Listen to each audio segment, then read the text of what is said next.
Chapter 1. New Members' Arrival.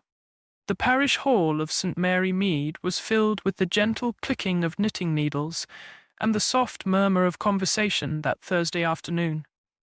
The members of the village knitting circle had gathered as they had done every week for longer than most could remember, their chairs arranged in a comfortable semicircle near the tall windows that overlooked the vicarage garden. Miss Jane Marple sat in her usual spot, her keen blue eyes observing the assembly over the delicate lacework emerging from her needles. The atmosphere today held an unusual charge of anticipation, for they were expecting a new member, Mrs. Eleanor Harrington, who had recently taken up residence at Thornfield Cottage. "I wonder what she'll be like," murmured Miss Weatherby, the doctor's spinster sister, adjusting her spectacles. "One hears such varied reports about newcomers these days." "My dear, she seems perfectly respectable," replied Mrs. Price, the postmistress, who prided herself on knowing everything about everyone in the village. "A widow, I understand. Quite well dressed when I saw her at the shops yesterday." The door opened, and heads turned as a slender woman of perhaps 50 entered the room. She carried herself with quiet dignity, her dove-grey dress impeccably tailored, her silver hair arranged in an elegant chignon. In her hands was a tapestry bag, from which protruded several skeins of fine wool. "Ah, Mrs. Harrington!" exclaimed Mrs. Partridge, the vicar's wife, rising to make the introductions. "How lovely that you could join us. Ladies, this is Mrs. Eleanor Harrington, our newest resident at Thornfield Cottage." As greetings were exchanged and tea poured, Miss Marple observed the newcomer with her habitual attention to detail. Mrs. Harrington's hands, she noted, were those of an experienced knitter. The fingers moved with practiced ease as she withdrew her needles and wool from her bag. Yet there was something in the way she held herself, a certain guardedness in her pleasant smile, that suggested layers beneath the polished surface. "What a beautiful pattern you're working on," commented Mrs. Dolly Bantry, leaning forward to examine Mrs. Harrington's knitting. "I don't believe I've seen anything quite like it before." "Oh, it's just something I learned years ago," Mrs. Harrington replied, her voice cultured but carefully neutral. "An old family pattern, you might say." Miss Marple's needles paused momentarily. The pattern was indeed unusual, complex and intricate, with a sequence of stitches that seemed almost mathematical in their precision. She had encountered many knitting patterns in her long life, but this one struck her as peculiarly distinctive. "And where did you live before coming to St. Mary Mead?" inquired Miss Hargreaves, the bank manager's wife, with the direct curiosity that small villages permitted. "Oh, here and there," Mrs. Harrington answered vaguely, her fingers never faltering in their work. "My late husband's work required us to move frequently. I thought it time to settle somewhere peaceful." Miss Marple noticed how skillfully the question had been deflected, answered yet not answered, revealing nothing while appearing to be forthcoming. It was a technique she had observed before, though usually in quite different circumstances. The conversation drifted to village matters, the upcoming church fete, the new roses in the vicarage garden, young Tommy Roberts' latest mischief. Mrs. Harrington listened attentively, contributing little but seeming to absorb every detail. When asked about her own gardening plans for Thornfield Cottage, she mentioned an interest in heritage roses, which launched Mrs. Bantry into an enthusiastic discourse on the subject. "You know," Mrs. Bantry said suddenly, pausing in her description of the Bourbon roses at Gossington Hall, "my husband believes he's seen you before somewhere. Colonel Bantry, you know. He has quite a memory for faces, though he couldn't quite place where." For the briefest moment, Mrs. Harrington's hands stilled. The pause was almost imperceptible, but Miss Marple caught it. that tiny hesitation before the needles resumed their steady rhythm. "How interesting," Mrs. Harrington replied smoothly. "I suppose I have one of those faces. People often think they recognize me."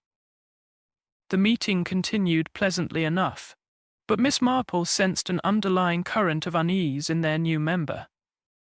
It manifested in small ways: the slight tension in her shoulders when personal questions arose, the careful way she positioned herself to observe everyone in the room, the practiced manner in which she steered conversations away from herself. As the clock struck 4 and the ladies began to pack away their work, Miss Marple lingered to help Mrs. Partridge tidy the wool supplies. It was then she noticed a small notebook lying partially hidden beneath a chair. It must have fallen from Mrs. Harrington's bag when she retrieved her knitting. The notebook was worn leather, its pages filled with what appeared to be— Miss Marple adjusted her spectacles and looked more closely. Not knitting patterns, as one might expect, but rows of numbers and letters arranged in peculiar sequences.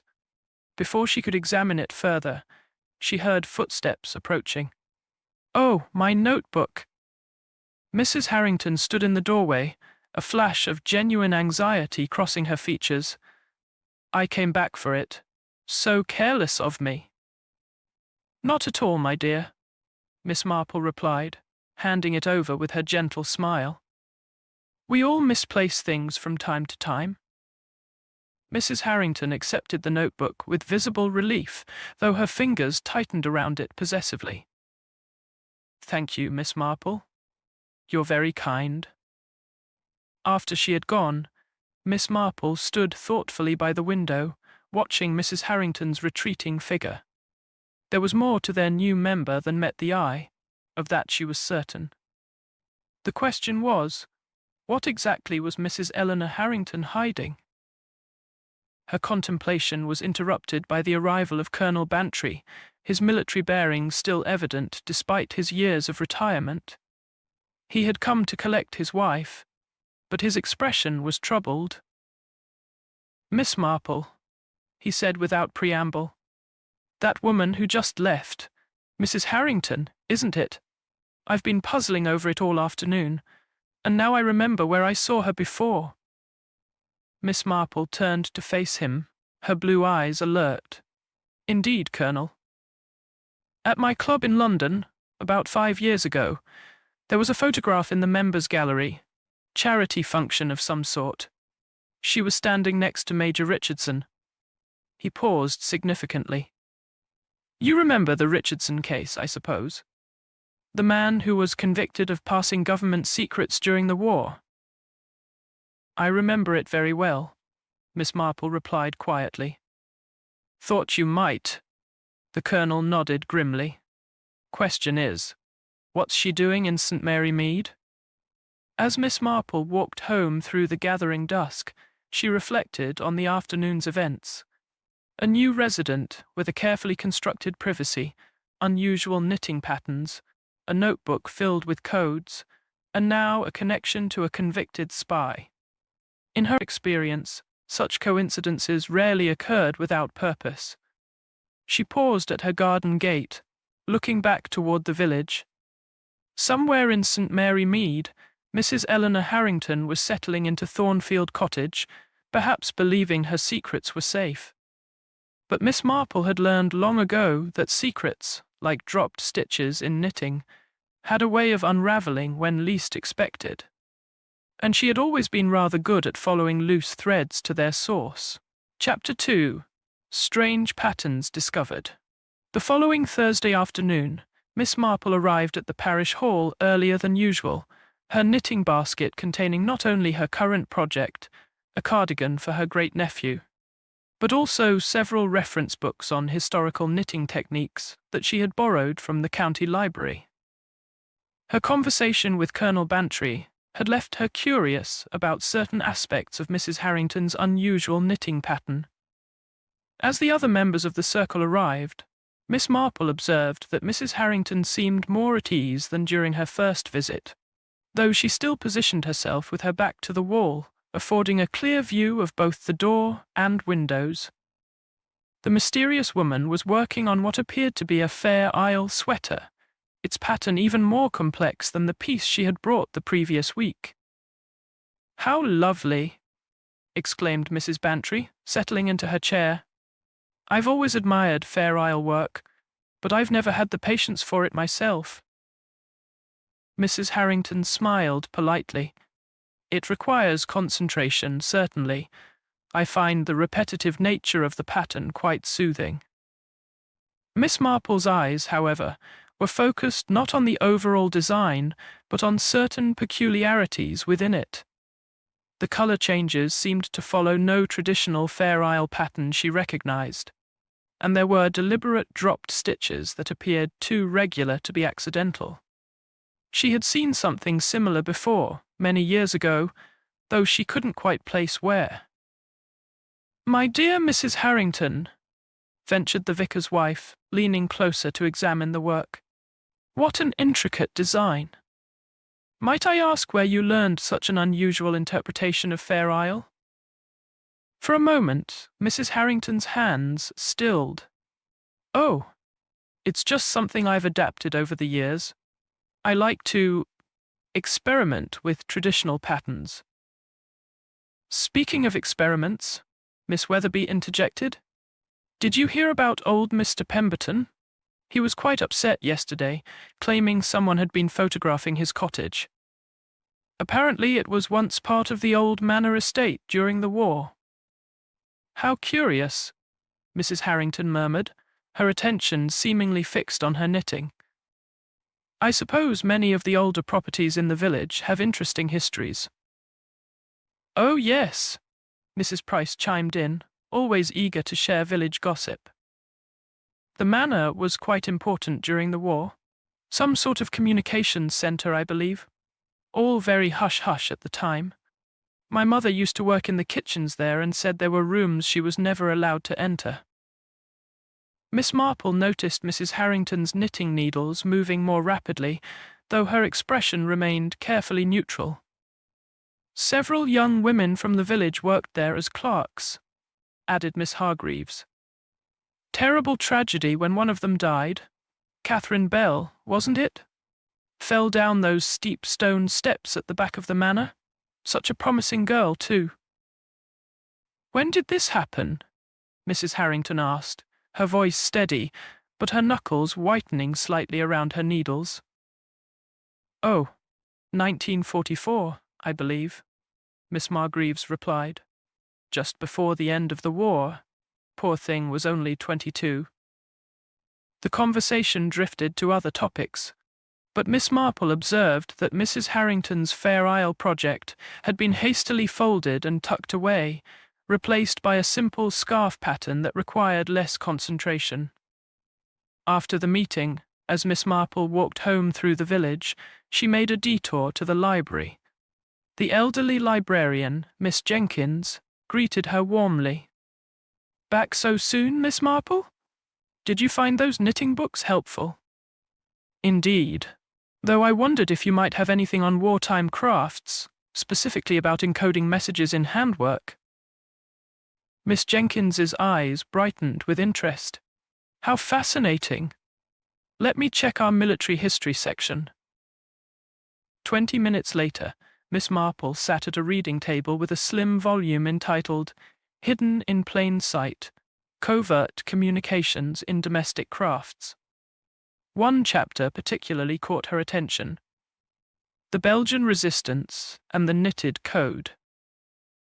It described how resistance members had embedded information in knitting patterns, troop movements, supply routes, and other intelligence, all disguised as innocent domestic handiwork. The key to the system, the author explained, lay in deliberate irregularities: dropped stitches representing dots, purled stitches among knit ones indicating dashes, and color changes marking the boundaries between words or phrases.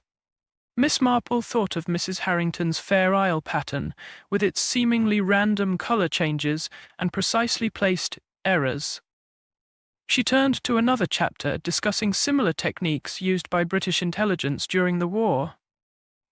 That evening, she received an unexpected visit from Mrs. Price, who arrived breathless with news. "Oh, Miss Marple, you'll never guess. I saw Mrs. Harrington in the churchyard this afternoon, well after dark it was, and she was taking photographs of the old graves. When she saw me, she said she was interested in local history, but it seemed odd, don't you think?" "Which graves, specifically?" Miss Marple asked, pouring her visitor a cup of tea. "The ones near the old yew tree, you know, where the Bells are buried." She seemed particularly interested in Catherine Bell's stone. After Mrs. Price departed, Miss Marple sat in thoughtful silence. Catherine Bell, the young woman who had died at the manor during the war, Mrs. Harrington's interest in the old communications centre, the encoded knitting patterns, Colonel Bantry's recollection of seeing her with Major Richardson, the convicted spy. The following morning, Miss Marple called on Mrs. Bantry at Gossington Hall. "Jane, how lovely. I was just about to telephone you. The most extraordinary thing. I was sorting through some of Arthur's old photograph albums last night and found something rather curious." She led Miss Marple to the morning room, where several albums lay open on a table. "Here." Mrs. Bantry pointed to a faded photograph. "This was taken at a regimental reunion in 1942. That's Catherine Bell, isn't it? And look who's standing behind her." Miss Marple peered at the photograph. There was Catherine Bell, young and smiling, wearing the uniform of the Women's Auxiliary Air Force. Behind her stood a tall officer whose face was turned partially away from the camera. "I can't quite make out his features," Miss Marple murmured. "No, but look at his insignia. Arthur always said those intelligence corps badges were distinctive. And see the woman next to Catherine? She's holding some sort of notebook. Doesn't it look like the one Mrs. Harrington dropped at the knitting circle?" Miss Marple studied the photograph more carefully. The notebook in the image did indeed bear a striking resemblance to the one she had briefly examined.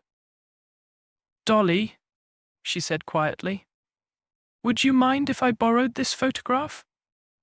I'd like to show it to someone." That afternoon, Miss Marple visited Miss Jenkins at the library again, this time to examine the archive of local newspapers from 1944. The report of Catherine Bell's death was brief. "Local girl dies in tragic accident." The article mentioned that Catherine had been employed at the manor, but provided few details about the circumstances of her death. As she was preparing to leave, Miss Marple noticed Mrs. Harrington entering the library. She appeared to be heading for the local history section, but stopped abruptly when she saw Miss Marple. "Doing some research, Miss Marple?" she asked, her tone carefully casual. "Oh, just satisfying an old woman's curiosity about village history," Miss Marple replied. "I find the war years particularly interesting, don't you? So many secrets and stories that have never been fully told." Mrs. Harrington's smile didn't quite reach her eyes. "Yes, I suppose that's true. Though sometimes the past is best left undisturbed." "Perhaps," Miss Marple agreed amiably, "though in my experience the past has a way of making itself known, whether we wish it or not." That evening, Miss Marple sat in her parlour, examining the borrowed photograph under a magnifying glass. She had also retrieved her knitting basket and was studying the pattern she had copied from memory after observing Mrs. Harrington's work. The photograph yielded an interesting detail. Catherine Bell's notebook, visible in the image, bore the same distinctive leather binding as the one Mrs. Harrington had dropped. More intriguingly, Catherine's fingers rested on the notebook in what appeared to be a deliberate pose, her index finger pointing to a specific pattern of marks on the cover. Miss Marple then turned her attention to the knitting pattern she had sketched. Using the information from the library book on wartime codes, She began to decipher the deliberate mistakes in Mrs. Harrington's Fair Isle design. It was painstaking work, but gradually a pattern emerged, not of words, but of numbers and coordinates. Just then, her telephone rang. It was Colonel Bantry. "Miss Marple, thought you should know. I've seen our mysterious Mrs. Harrington again. She was at the Old Manor gates this evening, taking more photographs, and she wasn't alone. There was an elderly chap with her. Looked familiar, but I couldn't place him. They seemed to be measuring something." After ending the call, Miss Marple sat back in her chair, her keen mind working through the accumulating evidence. Whatever Mrs. Harrington was searching for, it was connected to Catherine Bell, the wartime intelligence operations at the manor, and quite possibly to the convicted spy, Major Richardson. The question now was Mrs. Harrington continuing some long-dormant espionage activity? Or was she perhaps trying to uncover a truth that had been buried for decades? And what role had Catherine Bell played in events that had led to her untimely death? As she prepared for bed, Miss Marple noticed something she had previously overlooked in the photograph. Barely visible in the background was another figure, a young woman who bore a striking resemblance to Catherine Bell. Sisters, perhaps? And if so, could this be the key to understanding Mrs. Harrington's true identity and purpose in St. Mary Mead? One thing was certain. The neat stitches and careful patterns of the village knitting circle were concealing a far more complex design than anyone had imagined. Chapter 3. The Anonymous Letter. The morning post brought an unusual delivery to the village post office. Mrs. Price, sorting through the mail with her customary efficiency, paused when she encountered an envelope addressed to herself in block capitals. The postmark was local, but there was no return address. Inside was a single sheet of paper bearing a typewritten message. "The woman calling herself Eleanor Harrington is not who she claims to be. Her presence in St. Mary Mead poses a danger to this community. Investigate her past before it is too late." By tea time, news of the anonymous letter had spread through the village like wildfire. Mrs. Price, despite her position requiring discretion, had been unable to contain such dramatic information. The knitting circle, meeting for an extraordinary session that evening, buzzed with speculation. "I always thought there was something odd about her," declared Miss Weatherby, her needles clicking disapprovingly. "The way she deflects personal questions, it's simply not natural." Now, cautioned Mrs. Partridge, though her own expression betrayed concern. "We mustn't judge hastily. Anonymous letters are often the work of malicious minds." Miss Marple observed the discussion with quiet interest, noting that Mrs. Harrington's usual chair remained empty. The woman had sent word that she was indisposed, a diplomatic illness, perhaps, in light of the day's revelations. "Has anyone actually seen Mrs. Harrington today?" asked Mrs. Bantry. "I glimpsed her this morning," replied Miss Hargreaves. "She was in her garden, looking quite pale. When I called out a greeting, she barely acknowledged me before hurrying inside." The conversation was interrupted by the arrival of P.C. Gibbs, the village constable, his helmet tucked respectfully under his arm. "Ladies, I'm sorry to disturb your meeting, but I'm making inquiries about this anonymous letter business. Has anyone noticed anything suspicious about Mrs. Harrington? Anything at all?" The floodgates opened. Reports poured forth of late-night wanderings, mysterious photography sessions, and evasive behavior. Miss Marple listened carefully, separating fact from embellished fiction, while keeping her own observations to herself. Later that evening, she received an unexpected visitor. Mrs. Harrington stood on her doorstep, her usually composed features drawn with worry. "Miss Marple, I hope you'll forgive the intrusion, but I need to speak with someone sensible. May I come in?" "Of course, my dear." Miss Marple led her visitor to the cozy sitting room. You look troubled. Mrs. Harrington accepted a cup of tea with trembling hands. I suppose you've heard about the letter. The whole village is talking about it. People are crossing the street to avoid me, and someone threw a stone through my kitchen window this afternoon. Dear me, how distressing. Have you reported it to the police? What's the point? They clearly suspect me of, well, I don't know what exactly. Miss Marple, I know I've been reserved about my past, but that's simply my nature. I came to St. Mary Mead seeking peace, not persecution. Miss Marple studied her visitor carefully. Perhaps if you were more forthcoming about your background, it might allay people's suspicions. I wish it were that simple. Mrs. Harrington set down her teacup.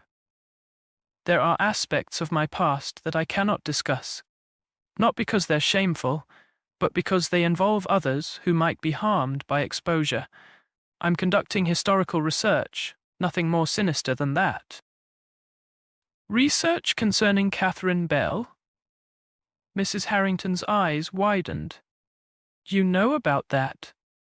My dear, very little escapes notice in a village like St. Mary Mead. You've been photographing her grave, making inquiries about the old manor. It's natural that people would be curious. Catherine Bell was connected to my family, Mrs. Harrington said carefully. I'm trying to understand certain events that occurred during the war, events that have been misrepresented in official records.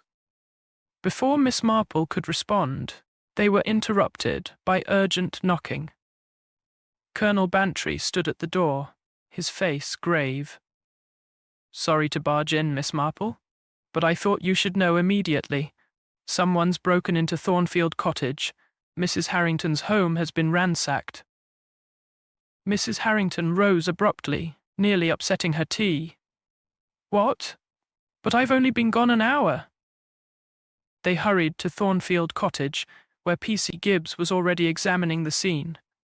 The usually neat sitting room was in chaos. Drawers pulled out, cushions slashed, books strewn across the floor. Anything missing, madam? P.C. Gibbs asked. Mrs. Harrington surveyed the damage, her face pale but controlled. My jewellery box has been emptied, though it contained nothing valuable. Some cash from the desk drawer, and... She hesitated. An old photograph album. Anything else? I'll need to check more thoroughly, but those seem to be the only things taken. Miss Marple noticed a curious detail. While the room had been thoroughly searched, certain areas showed more disturbance than others. The bookshelf containing local history volumes had been particularly ravaged, and the escritoire where Mrs. Harrington had been seen writing had been forced open. Later, after the police had completed their initial investigation, Mrs. Harrington confided in Miss Marple. There was something else taken. A book of knitting patterns that belonged to my mother. It's of no monetary value, but it held great sentimental importance. An unusual thing for a burglar to take, Miss Marple observed. Yes, isn't it? Mrs. Harrington's voice was barely above a whisper. Almost as if they knew exactly what to look for. The next morning brought another development. A second anonymous letter arrived, this time addressed to the vicar. Eleanor Harrington was involved in Catherine Bell's death. She has returned to destroy evidence of her crime. The truth lies buried with the dead. The vicar, disturbed by the accusation, consulted with Miss Marple. This is becoming quite serious, Jane. Should we inform the police about these allegations? I think, Vicar, that we should proceed with caution. Anonymous letters often reveal more about the writer than the subject. The question is, who benefits from driving Mrs. Harrington away? That afternoon, Miss Marple paid a visit to her old friend Sir Henry Clithering, formerly of Scotland Yard, who was staying at the nearby Melchett Hall. Henry, I wonder if you might make some discreet inquiries about a Mrs. Eleanor Harrington, and perhaps about the death of a young woman named Catherine Bell in 1944. Sir Henry regarded her shrewdly. You've got that look in your eye, Jane. What have you stumbled upon this time? Miss Marple outlined the recent events, including Colonel Bantry's recollection of seeing Mrs. Harrington with Major Richardson, the convicted spy. Richardson? Sir Henry mused. I remember that case. Always felt there was something off about it. The evidence was circumstantial, and Richardson maintained his innocence to the end. Died in prison 3 years ago, still protesting he'd been framed. Framed by whom? That was never established. But there were rumors of corruption at high levels. Some documents went missing during the trial. Documents that Richardson claimed would have exonerated him. That evening, Miss Marple observed Mrs. Harrington making another visit to the churchyard. This time, however, she was not alone. An elderly man accompanied her, the same man Colonel Bantry had mentioned seeing at the manor gates. Miss Marple recognized him as Mr. Fredericks, a retired librarian from the county archives. Hidden behind the ancient yew tree, Miss Marple watched as Mrs. Harrington and Mr. Fredericks examined Catherine Bell's gravestone with particular attention. They appeared to be taking measurements, and Mr. Fredericks was consulting what looked like old architectural drawings. The next Thursday, the knitting circle convened in an atmosphere of palpable tension. Mrs. Harrington arrived late, her chin held high despite the cool reception from several members. I believe, she announced, taking her seat, that someone in this room has been writing anonymous letters about me. I want you all to know that I have engaged a solicitor and will pursue legal action if this harassment continues. The shocked silence was broken by Miss Weatherby's indignant gasp. How dare you accuse us? I accuse no one specifically, Mrs. Harrington replied evenly. I merely state facts.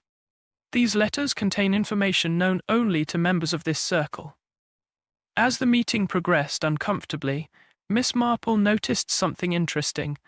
While Mrs. Harrington worked on a new project, a simple Afghan this time, she occasionally glanced at specific spots around the room. The loose floorboard near the window, a particular section of wainscoting, the old cupboard where spare wool was stored. After the meeting, as the ladies dispersed, Miss Marple lingered. She approached the old cupboard and ran her fingers along its edges. The wood was scuffed in places, as if it had been opened frequently and hastily. Looking for something, Miss Marple? She turned to find Mrs. Harrington watching her. Just tidying up, my dear. These old cupboards collect such dust. Mrs. Harrington stepped closer. You're different from the others, aren't you? You observe, but you don't rush to judgment. I've learned that things are rarely what they seem at first glance. Then perhaps you'll understand when I tell you that I'm running out of time. Someone knows why I'm here, and they're trying to stop me from finding what I seek. That night, Miss Marple received a late telephone call from Sir Henry. Jane, I've made those inquiries. Eleanor Harrington's background checks out perfectly, too perfectly, if you take my meaning. It's as if someone constructed an impeccable but entirely fictional history. The real Eleanor Harrington, widow of Commander Harrington, died in a car accident in Scotland 2 years ago. After ending the call, Miss Marple sat in thoughtful silence. The pieces were beginning to form a pattern, though the complete picture remained frustratingly unclear. An imposter using a dead woman's identity, anonymous letters designed to drive her away, a decades-old death shrouded in mystery, and a connection to espionage. Just before retiring, she heard footsteps on her garden path. Looking out, she saw a figure placing something on her doorstep before hurrying away. When she opened the door, she found a ball of wool, the same distinctive shade Mrs. Harrington had been using, wrapped around a tarnished military button. Attached was a note. Some patterns reveal themselves only when viewed from the right angle. The truth is hidden where the threads converge. Miss Marple picked up the button, examining it under the hall light. It bore the insignia of the Intelligence Corps, the same insignia visible in the photograph of the officer standing behind Catherine Bell. As she prepared for bed, Miss Marple reflected on the evening's events. Tomorrow, she decided, she would pay a visit to Catherine Bell's surviving sister. It was time to unravel this tangled skein from its beginning, and she suspected that the Bell family held the key to understanding not just Mrs. Harrington's true identity, but also the dangerous game being played out in their quiet village. Chapter 4. Village Rumours. The village of St. Mary Mead had divided itself into two distinct camps. There were those who believed Mrs. Harrington to be a dangerous infiltrator with sinister motives, and those who saw her as the victim of a malicious campaign. The morning gatherings at the bakery and afternoon teas had become battlegrounds of opinion. "I saw her myself, creeping about the churchyard after midnight," insisted Mrs. Pike, the baker's wife, to anyone who would listen. "Up to no good, mark my words." "Nonsense," retorted Miss Hartwell, the retired schoolmistress. "The poor woman is being hounded by vicious gossip. It's disgraceful." Miss Marple, maintaining her customary neutrality, listened to both sides while pursuing her own quiet investigation. That morning, she called upon Dorothy Bell, Catherine's elderly sister, who lived in a small cottage near the village green. Miss Bell, a frail woman in her late 70s, welcomed Miss Marple into a sitting room filled with photographs and memories. Among them, prominently displayed, was a portrait of Catherine in her WAAF uniform. "She was so proud to serve," Miss Bell said softly, following Miss Marple's gaze. "Said she was doing important work at the manor, though she couldn't tell me exactly what." "It must have been a terrible shock when she died," Miss Marple said gently. "It was, and I've never believed it was an accident. Catherine was careful, methodical. She wouldn't have fallen down those steps. She knew them too well." Miss Bell's voice hardened. "But nobody would listen to me. They said I was overwrought with grief." "Did she seem troubled in the weeks before her death?" "Very much so.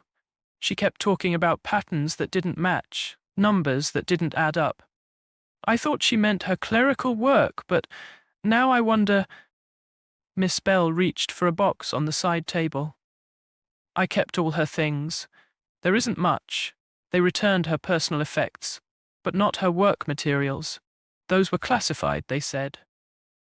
She handed Miss Marple a small diary. "She wrote in code sometimes, a game we played as children. I could never decipher this last entry." Miss Marple examined the diary. The final entry was indeed in code, a series of knitting abbreviations, K2, P1, YO, K2, together. Her eyes widened as she recognized the pattern. It was identical to sequences she'd observed in Mrs. Harrington's work. "Miss Bell, did Catherine ever mention someone trying to misuse the coding systems at the manor?" "Not directly, but she did say once that someone was pulling wool over everyone's eyes. I thought it was just an expression, but Catherine was very precise with language." After leaving Miss Bell, Miss Marple made her way to the village library, where she found Sir Henry Clithering waiting for her. "Jane, I've uncovered something rather interesting," he said without preamble. "That military button you showed me, it belonged to a Lieutenant Colonel James Hargreaves. He served at the manor during the war, overseeing intelligence operations." "And where is Lieutenant Colonel Hargreaves now?" "That's just it. He's now Sir James Hargreaves, recently appointed to the Foreign Office. Quite a meteoric rise after the war. And here's something curious. He was the senior investigating officer in the Richardson case. Miss Marple considered this information. The same man who oversaw operations at the manor investigated Richardson, and whose button has mysteriously appeared on my doorstep. How very interesting. Meanwhile, the village tensions reached a new peak when a third anonymous letter appeared, this time posted on the church notice board for all to see. The truth about Catherine Bell's murder will be revealed. Ask Eleanor Harrington about the cipher keys. Ask her about the night of October 15th, 1944. The vicar removed the letter immediately, but not before half the village had seen it. The reaction was explosive. That afternoon, a delegation of concerned citizens, led by Mrs. Pike and Miss Weatherby, marched to Thornfield Cottage to confront Mrs. Harrington. They found her in the garden, calmly tending her roses. "We demand to know the truth," Mrs. Pike announced dramatically. "What is your connection to Catherine Bell's death?" Mrs. Harrington straightened, her gardening gloves still on. "I have no connection to her death. I am trying to uncover the truth about it." "Then why conceal your identity?" challenged Miss Weatherby. "Because," Mrs. Harrington replied quietly, "the person responsible for Catherine's death is still alive, still powerful, and still dangerous." This revelation stunned the group into silence. It was broken by the arrival of Colonel Bantry, looking troubled. "I've just come from the manor," he announced. "Someone's been digging in the old rose garden, the one that was paved over after the war. Mrs. Bentley is quite upset about the damage to her lawn." Mrs. Harrington's face paled visibly. "The rose garden? Are you certain?" "Quite certain. Happened last night, apparently. Rather odd, what?" As the delegation dispersed, Miss Marple approached Mrs. Harrington. "My dear, I think it's time we had a frank conversation." They retreated to Thornfield Cottage, where Mrs. Harrington poured tea with unsteady hands. "You're not Eleanor Harrington," Miss Marple stated simply. "No, I'm not." The woman's shoulders sagged slightly. "But I can't tell you who I really am. Not yet. Lives depend on maintaining this fiction a while longer." "Including your own?" "Especially my own. Miss Marple, I'm very close to finding something that was hidden here during the war, something that will prove Major Richardson's innocence and expose the real traitor." "The cipher keys Catherine mentioned?" Mrs. Harrington looked startled.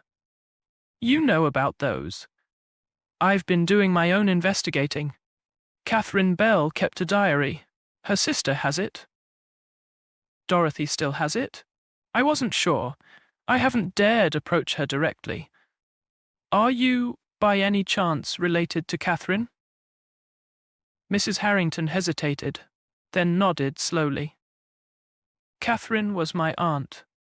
My mother was her younger sister, Margaret. She was only 16 when Catherine died, away at school. The family was told it was an accident, case closed, but my mother never believed it." "And the knitting patterns?" "Catherine was brilliant with codes. She created a system of hiding information in knitting patterns, a backup in case official channels were compromised. My mother spent years trying to decode Catherine's final message. She passed the quest on to me when she died." Their conversation was interrupted by a commotion outside. Through the window they could see Mr. Fredericks hurrying up the path, clearly agitated. "We must leave immediately," he said, as soon as Mrs. Harrington opened the door. "I've just received word. Sir James Hargreaves is coming to St. Mary Mead. He'll be here by evening." Mrs. Harrington's face drained of colour. "How did he find out?" "The anonymous letters, the inquiries. Someone's been feeding him information. We're out of time." After they left, Miss Marple sat thoughtfully in her garden. The pattern was becoming clearer. Sir James Hargreaves, the former lieutenant colonel who had overseen the manor's intelligence operations, who had investigated Richardson, and who had apparently risen to power in the years since, was at the centre of this web. That evening she received another visit from Colonel Bantry. His normally florid face was pale with concern. "Miss Marple, I've just had the most extraordinary conversation with my old friend Brigadier Focas. He served with Hargreaves during the war. Says the man was brilliant, but ruthless. There were rumours about missing supplies, black market dealings, but nothing was ever proved." "And Catherine Bell worked in his department?" "Exactly. And here's the thing. Folks says there was talk of her discovering something just before she died. Documents went missing, security protocols were changed overnight. It was all hushed up as wartime necessity." Miss Marple nodded slowly. "Colonel, I believe we are dealing with something far more serious than village gossip. A young woman was murdered to protect a secret, an innocent man was framed and died in prison, and now someone is trying very hard to prevent that secret from being revealed." As darkness fell over St. Mary Mead, a large black car was seen driving through the village. It stopped briefly at the inn, where a distinguished-looking man in his 70s registered under the name of Smith. But Miss Marple, watching from her garden gate, recognized the military bearing, the authoritative manner. Sir James Hargreaves had arrived in St. Mary Mead. That night, unable to sleep, Miss Marple reviewed everything she had learned. The cipher keys Catherine had mentioned were crucial. They would decode the evidence she had gathered about Hargreaves's corruption. The rose garden at the manor, hastily paved over after Catherine's death, might be where she had hidden them. The knitting patterns were Catherine's backup system, her way of preserving the truth in case something happened to her. A soft sound in her garden made her look out the window. A figure was placing something on her doorstep, not the mysterious gift-giver this time, but Mrs. Harrington herself. Miss Marple opened the door to find an envelope containing a single sheet of paper. On it was a knitting pattern, the same Fair Isle design Mrs. Harrington had been working on. But now, with her understanding of the code, Miss Marple could read its message.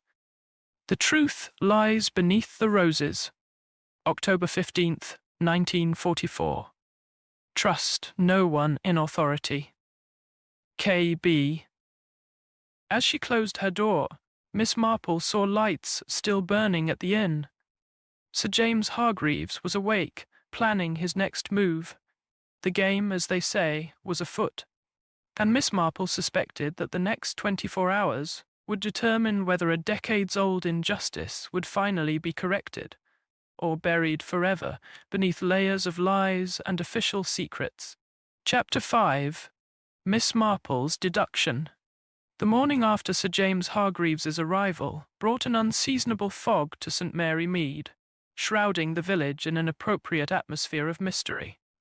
Miss Marple, despite having slept little, was up early, examining the decoded message from Catherine Bell's knitting pattern once more. The reference to October 15th, 1944, was particularly significant. It was the night before Catherine's death. Armed with a basket of freshly baked scones as a pretext, Miss Marple called at Thornfield Cottage. Mrs. Harrington, or rather Margaret Bell, as Miss Marple now knew her to be, answered the door with dark circles under her eyes. "Miss Marple, I wasn't expecting—" "My dear, I thought you might need some sustenance. May I come in?" Once inside, Miss Marple came straight to the point. "I decoded the message you left. The cipher keys are hidden beneath the rose garden at the manor, aren't they?" Margaret's eyes widened. "You understood the pattern? But how—" "Your aunt was very clever, but patterns are patterns, whether in knitting or in human behavior. I've had considerable experience with both." Miss Marple settled herself in a chair. "Now, I believe it's time you told me everything." Margaret paced the room nervously. My mother spent years trying to prove what really happened to Catherine. She discovered that Lieutenant Colonel Hargreaves had been embezzling military supplies, selling them on the black market. Catherine found evidence: invoices, shipping manifests, coded communications. She was preparing to report him when she died. And Major Richardson? He was Hargreaves's subordinate. When Catherine's evidence threatened to surface, Hargreaves planted documents implicating Richardson in espionage. It was brilliant, really. It explained away any suspicious communications as spy activity rather than black market dealings. But the cipher keys? Catherine was meticulous. She encoded all her evidence using the official cipher system, but she kept a separate record of the keys needed to decode it. She hid them the night she died, October 15th. My mother believed they were somewhere in the manor grounds. Miss Marple nodded thoughtfully.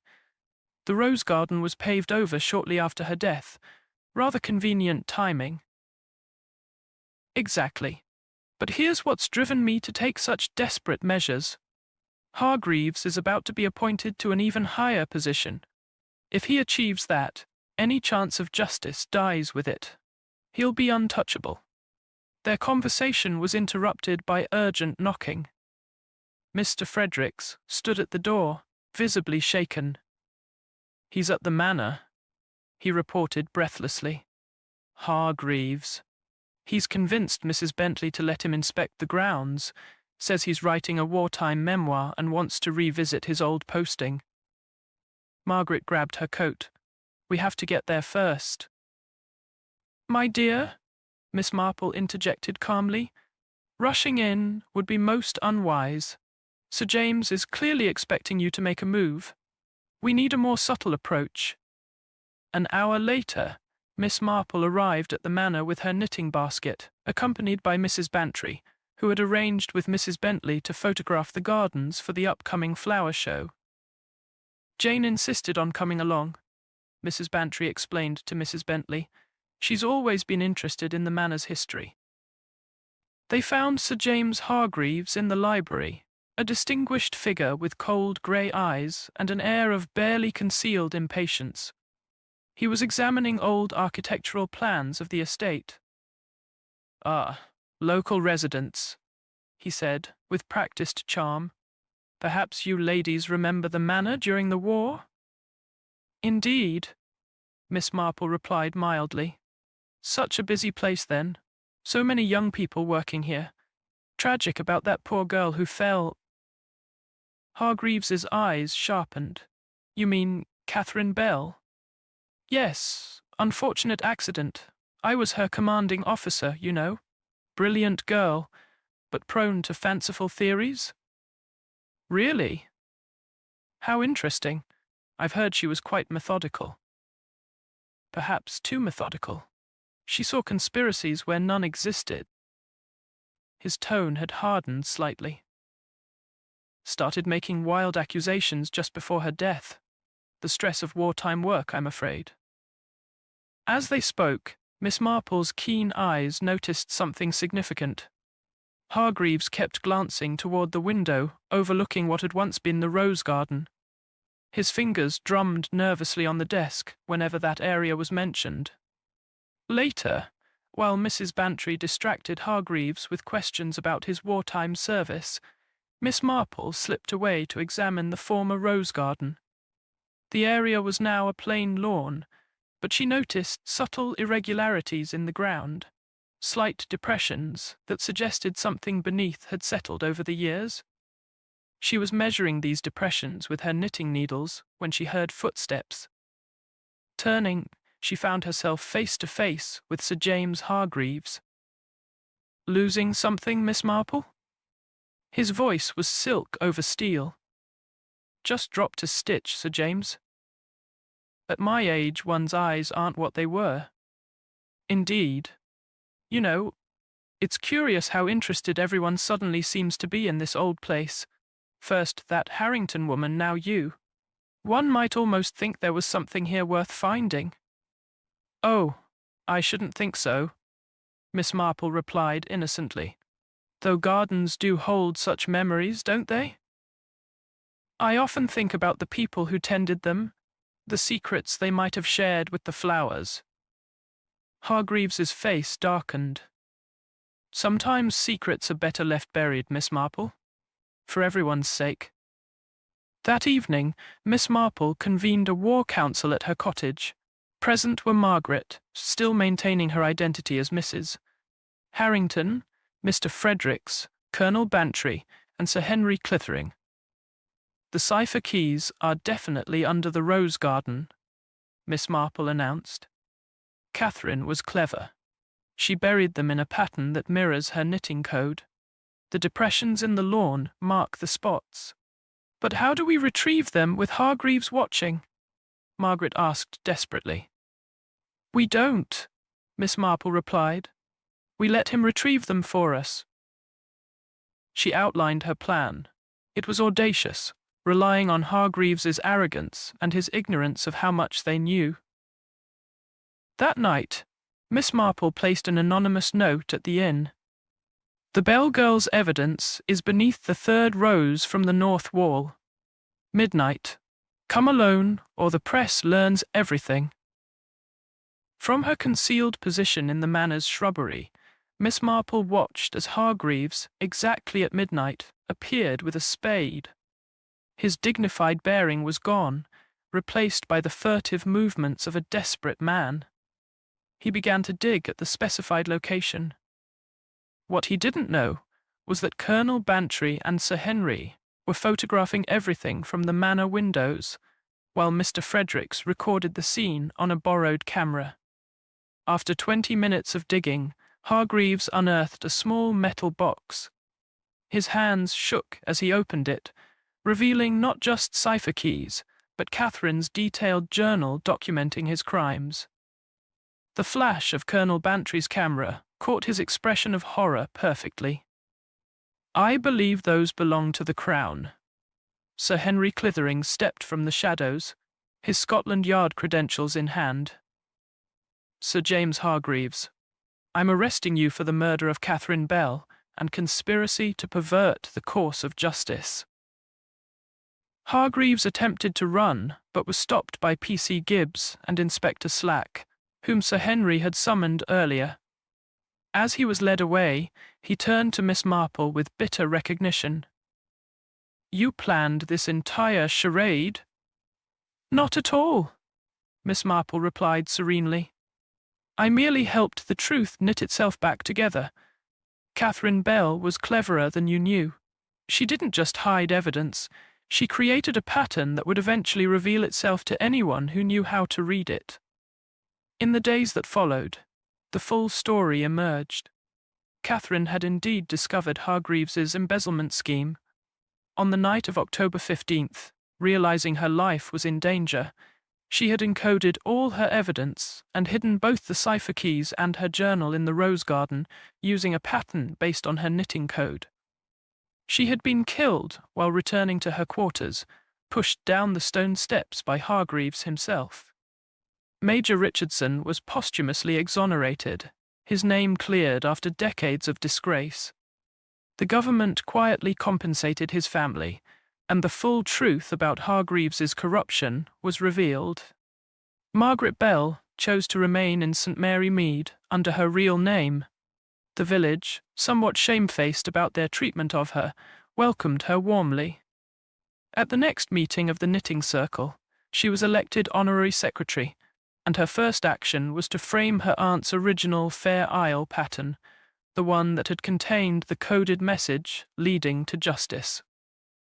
You know, Mrs. Bantry remarked to Miss Marple as they sat knitting together, I always said there was something odd about that woman's patterns. Yes, dear, Miss Marple replied with a small smile. Though in my experience the most revealing patterns are often hidden in plain sight. Like dropped stitches in a piece of knitting, they may seem like mistakes, but sometimes they're the most important part of the design.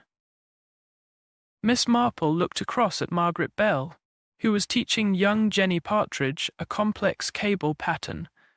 The truth, like a well-crafted piece of knitting, had finally revealed its complete design.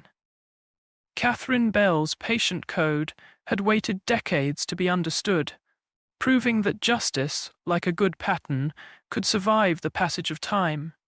It simply needed the right person to recognize its worth and follow its threads to their proper conclusion. Chapter 6. Truth Revealed. Miss Marple arrived at Thornfield Cottage as the evening sun cast long shadows across the village green. She found Margaret Bell hastily packing her belongings, her usually composed features etched with panic. Books, papers, and half-folded clothes were scattered across the sitting room. "Miss Marple, thank goodness you've come. I don't have much time. Sir James Hargreaves knows everything. Who I am, why I'm here.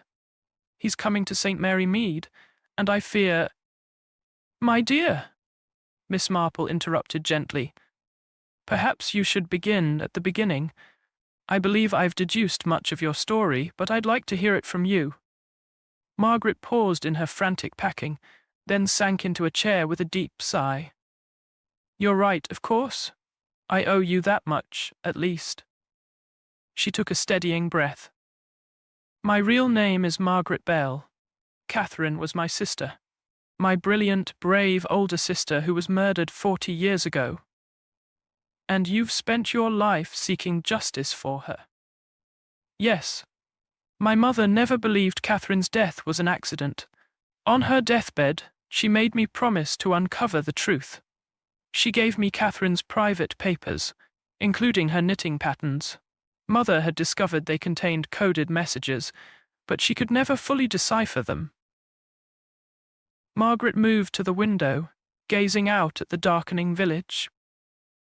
"It took me years to understand Catherine's system. She was extraordinarily clever. She'd created a code that looked like ordinary knitting instructions. Dropped stitches, yarn overs, cable crosses, each had a secret meaning.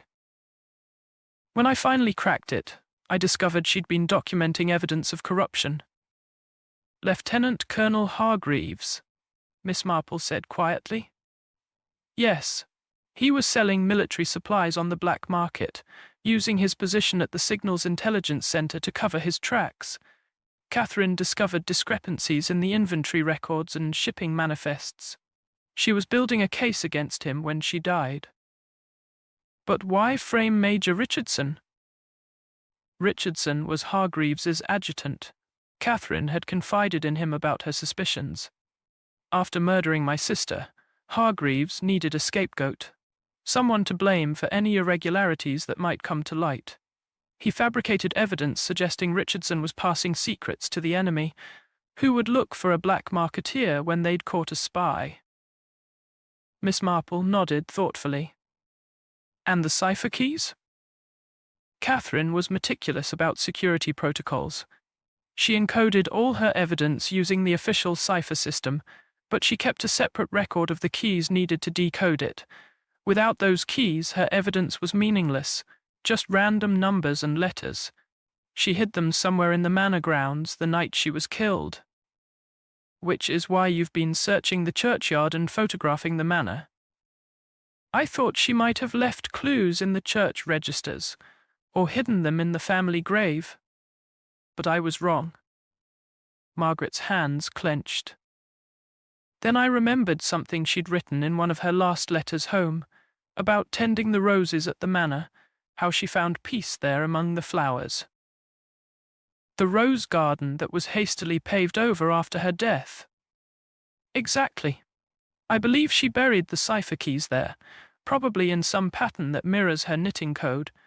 But now Hargreaves is coming, and—" She was interrupted by urgent knocking. Mr. Fredericks burst in without waiting for an answer. "Margaret, he's here." "Hargreaves just arrived at the village inn.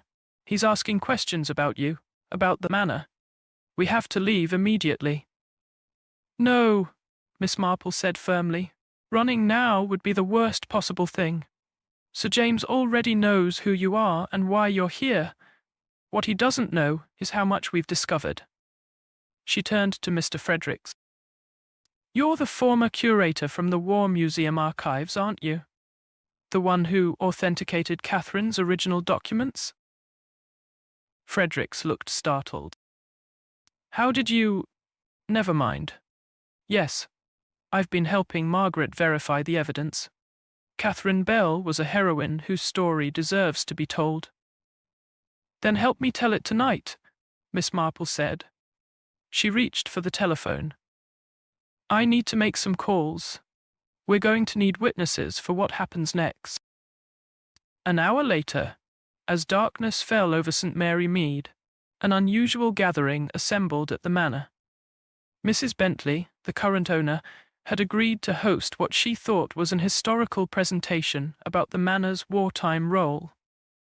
Present were Colonel Bantry, Sir Henry Clithering, Inspector Slack, the vicar, and several members of the village council. Sir James Hargreaves arrived last, his silver hair gleaming in the lamplight. His cold grey eyes narrowed when he saw Margaret. Well, well, he said smoothly.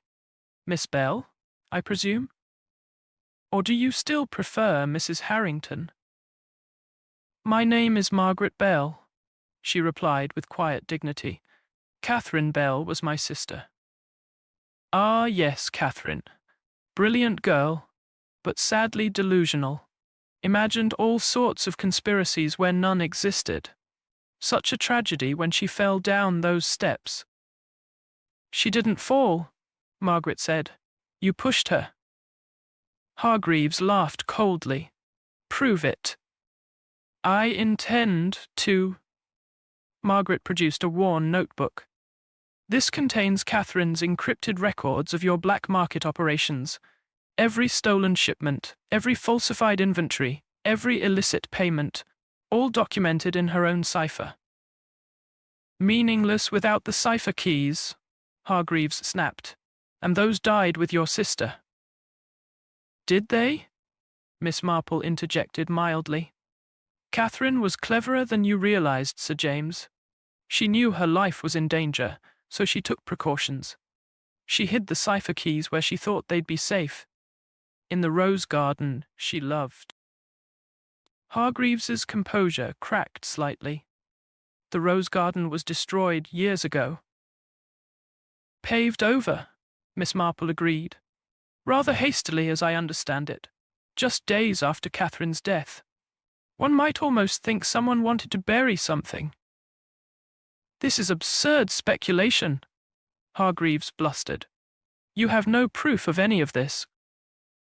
Actually, said Sir Henry Clithering, stepping forward, we do. This afternoon, with Mrs. Bentley's permission and under police supervision, we excavated portions of the old rose garden.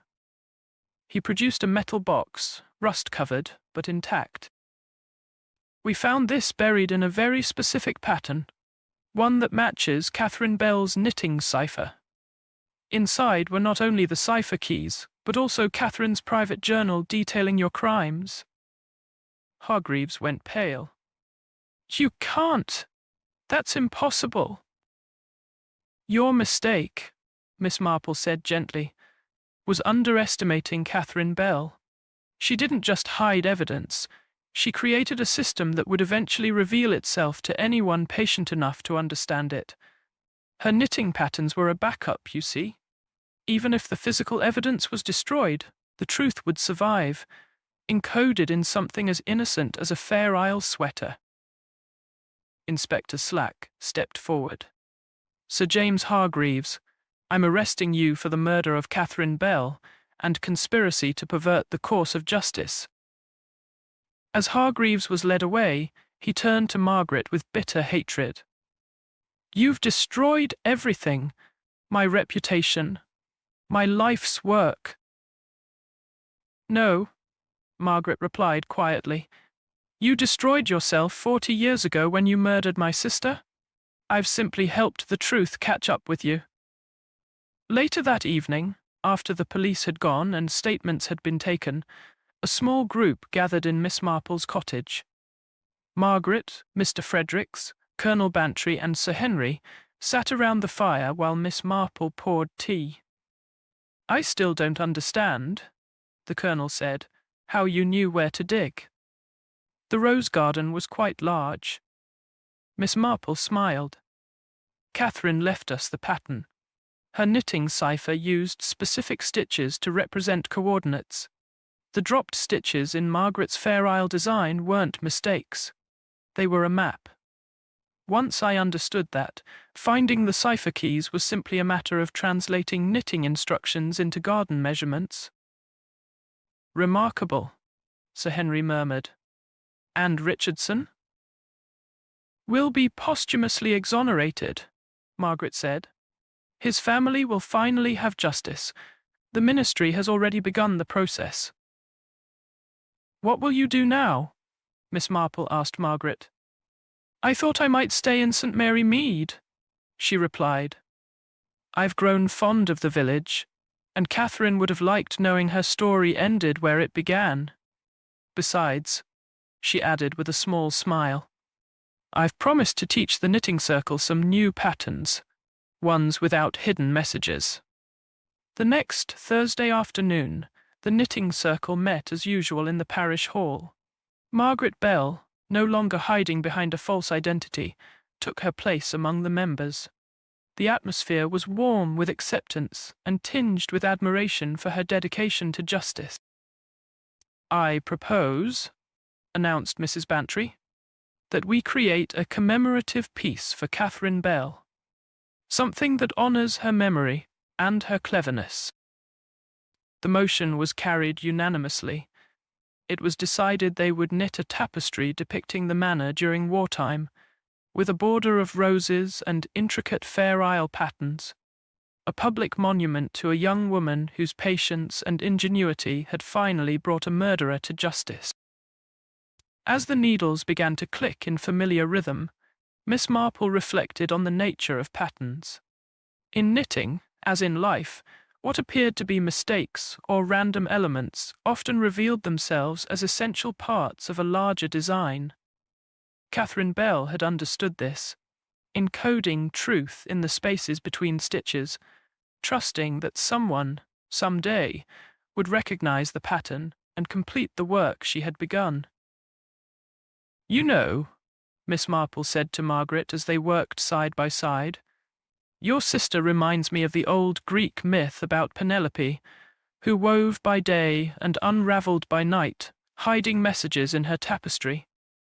Except Catherine's message waited patiently for the right person to find it.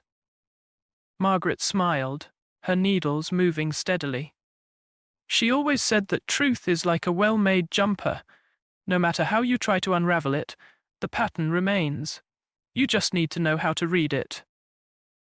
Outside, the autumn sun slanted across St. Mary Mead, casting long shadows that would soon give way to winter. But inside the parish hall, surrounded by the gentle clicking of needles and the warmth of shared purpose, the women of the knitting circle continued their work, creating new patterns while honouring old ones. Understanding at last that sometimes the most important messages are hidden in plain sight, waiting for someone with the patience and wisdom to decipher them. Justice, like a complex cable pattern, might twist and turn and seem to double back on itself, but in the end, if one followed each strand carefully, it always revealed its true design.